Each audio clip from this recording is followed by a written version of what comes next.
Reddit is an extremely crazy place when it comes to finance. There's people betting millions of dollars on junk stocks, going all in on crypto, literally betting their entire house on the crypto market, or having their parents donate hundreds of thousands of dollars and not knowing what to do with it. Oh, what a sad life. And in this series, we break down some of the most insane Reddit posts when it comes to the financial world and assess it from an investor's perspective. Since I also invest, I also save, and I am active in personal finance. Let's jump into the first post. I YOLO'd $35,000 in credit card debt at 0% into Bitcoin at $44,000. This gentleman, YY Sleazy, has basically bet $35,000 in his credit card debt on Bitcoin going up. Lucky for him, Bitcoin did go up from $44,000 to now roughly $100,000. But is this a smart investment? I mean, it is on Wall Street Bets, so probably not. But if we analyze this a bit, he spent $10,000 on his Citibank card, and then $6,000 on his Bank of America card, also $12,000 on his Wells Fargo card. So he's going to burn bridges with pretty much all major American banks. He does say that this is 0% debt, which I am interested in because usually credit cards hold a high carrying cost, which basically means if you don't pay your interest on time, they charge you a large fees. Most of these rates are above 20%, so of every $100 you take out and don't pay back, you have to pay $20 in annualized interest. YY Sleazy says this is 0% interest, which I refuse to believe. I don't know. I just don't think that's realistic. I don't know where he's getting it from. And looking at the comments, I don't think there's anybody that's actually quizzed him on the interest rate, but it is Wall Street Bets, so I am not surprised. Should you be doing this, or would I be doing this? Probably not. Well, number one, the high interest rates that I've already covered. You have to pay 20% or even more than that on most credit cards. And number two is the price of Bitcoin. Yeah, Bitcoin went up from 44,000 to 100,000, but what if it went down to 30,000? Then you're down $35,000 in credit card debt, plus the extra 10 or 15,000 that you lost from the value of Bitcoin going down. It is Wall Street Bets though. He did make a bunch of money, nearly $60,000, so congratulations, YY Sleazy. I hope you don't lose it all. 55, no savings, no retirement, no home ownership, and terrified. Even though I haven't read it, looks like a tough situation. I'm 55 with no savings, no retirement, and no home ownership. I'll try to be brief in telling you how I got to this point, but bottom line is I made a poor life choice. 10 years ago, I was married, a stay-at-home wife, and mom for 15 years. Now, right off the bat, even though I haven't read this entire thing, this probably isn't a good financial choice for most people since it creates financial dependency. If you're a stay-at-home parent managing the kids and the house, and your spouse does all the work, they primarily also control all the finances. This leads to you tolerating maybe things that you shouldn't tolerate and situations that you shouldn't be in. And for this person, what it looks like for 15 years, they were not able to save, they were not able to be financially independent and not depend on their spouse. So right off the bat, always have your separate finances and always look to build your separate finances. Even if you have a spouse, you can have a combined account for all household expenses, mortgage payments, etc. And you can have a separate account for emergency expenses for yourself. All right, when my husband abruptly walked out, it turns out an old girlfriend had tracked him down on Facebook and they'd been plotting this departure for several months. Okay, so he's basically cheating on her also. Good job, husband.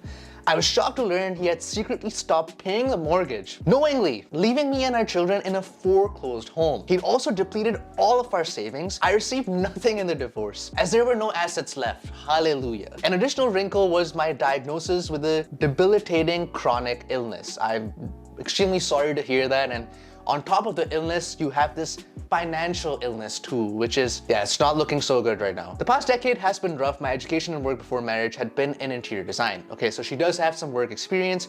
I was unable to find a job in that field post-divorce. I returned to college, cramming through an accelerated bachelor's degree in healthcare administration. So she's actually done a good degree. Healthcare admin is always going to be a job because there's always going to be hospitals and there's always going to be businesses catering to the healthcare niche. So that's a good degree. Upon graduation, I found a no benefits $10 per hour job in a doctor's office. $10 per hour? Just a quick Google search shows me that the average salary for healthcare professionals should be much higher than $10. I'm seeing $47 on ZipRecruiter. I'm sure it's not that high, but $10 an hour seems like you're getting massively underpaid and you should be looking to apply to other jobs maybe. Fast forward, I'm now making $20 per hour as a contract worker. Okay, it does get better. The contract house offers a self-funded health insurance plan and a 0% matching 401k. There are no raises ever. You can work as well as you want to. You're staying at $20 an hour. you. My take-home pay is a meager $2,500 per month. I have tried and tried to find a better job to no avail. At one point, I managed to find a second job, but after 5 months, the 16-hour work days caught up with me and my health, of course. Like 16 hours every single day for 5 months, and you have to take care of kids as well, which is a job that you're not getting paid for, technically. It's not manageable. It's just not manageable for most people. I have no idea how to get out of this mess. I am terrified about my financial future and worry about how many more years I'll be able to work given my poor health. This is a tricky situation, and I don't even know where to start with this, but the first thing that I would probably say is that you need to know exactly where your money is going, i.e. you need a budget. When you need to save and you need to invest, the first thing that you need way before that is the ability to budget and creating a budget. Just Excel, open Google Sheets, just go and make a budget. Expenses here, revenue here, well, not revenue, income here, subtract the two so you get an idea of how much your inflow or outflow is. The second thing that you need to look at, even though you're saying you're applying for jobs, is getting a better job. $20 an hour with no 401k matching and no possibility of growth. That is the major thing. No possibility of growth, promotion, or increasing your hourly rate. That is going to be a big factor in you not being able to save for that retirement that you want. So you need to go and find a better job. I know 2 jobs are not feasible. That's why I'm not going to say get a second job, but get a better job in the same field. And just through Google, I know Google is not that accurate, but through Google, I can see that you're able to find better jobs. So this applies to, I think, everybody, including myself. If I think that my job is not going to lead to future growth, I need to change, and I need to change quickly because the stagnance in finances can catch up over the years. So just make sure that you're always looking out for yourself, because the companies are never going to look out for you. The companies will lay you off the second reason they get. You are going to be the one that has to look out for yourself. Next, we have Jollyful9173 that says, I'm tired of working and having no money. I work almost full time. They can't give me enough hours. Classic excuse. And not Jollyful, I'm not blaming you, I'm blaming the company, the employer. And I still cannot afford to live. Does anyone have any side hustles they can share? I'm not open to door dashing or Uber, and I don't even have $500 to invest in a small investment. So right off the bat, I'm wondering, why are you not open to door dashing or Uber if you want a way to make extra money? Maybe they don't have a car. Let's find out. I'm just tired of working so hard and having nothing. While others make $10,000 off of a single crypto scam or selling feed pictures online or any other shady crap. We have this individual, Jollyful, extremely frustrated at the state of the world and how people can supposedly scam and make a lot of money or use dubious means to make money. But if someone wants to buy my feed pictures, I'm willing to sell. Just a side note. But Jolly, I understand your frustration. I think a lot of people watching this video would also understand your frustration. The only thing that you need to be concerned about is yourself. That is my first piece of advice when it comes to finances is, what are you doing to change your situation? Don't look outwards when you're initially starting. Even at my state right now, if I look at my portfolio size, I can always find someone the same age as me or even younger that has a bigger portfolio. That is just how life is. Unless you're the richest man on earth, you'll always find someone that has more money than you, technically, right? And this is why you need to focus on yourself and how you can improve your situation. I break this down in my monthly series, Side Hustle Report, where I go through all the side hustles I've tried and what made me money. But long story short, you need to look at feasible ways to make money for yourself. And mostly how you do that is by solving problems. You can solve problems through services, for example, to businesses, i.e. freelancing that we see on Fiverr, Upwork, and other sites where people pick a niche and really acquire skills in that niche and then solve problems.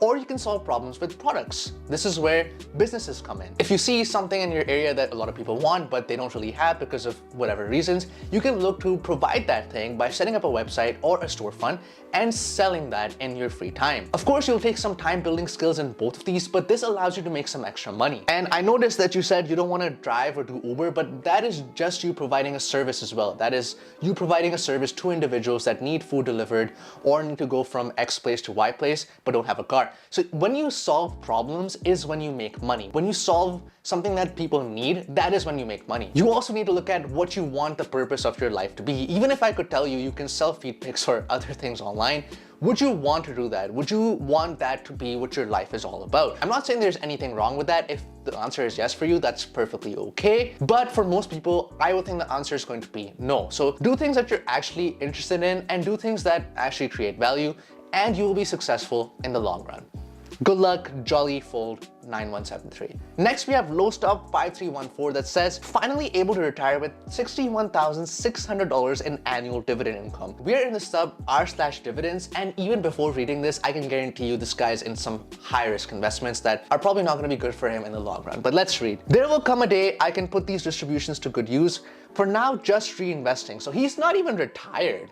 He's saying that he's not even withdrawing from his portfolio. He's saying whatever he's getting in his portfolio, he's just reinvesting, which basically means he's buying more shares. Maybe get rid of AIYY and TSLY and look into YMAX. So far, so good. So all of the 4 dividend stocks that he's mentioned are extremely high risk. They pay a large dividend, but over time, the stock price always underperforms the market and the total return also underperforms the market. We see his portfolio snapshot and his portfolio yield is almost 10%.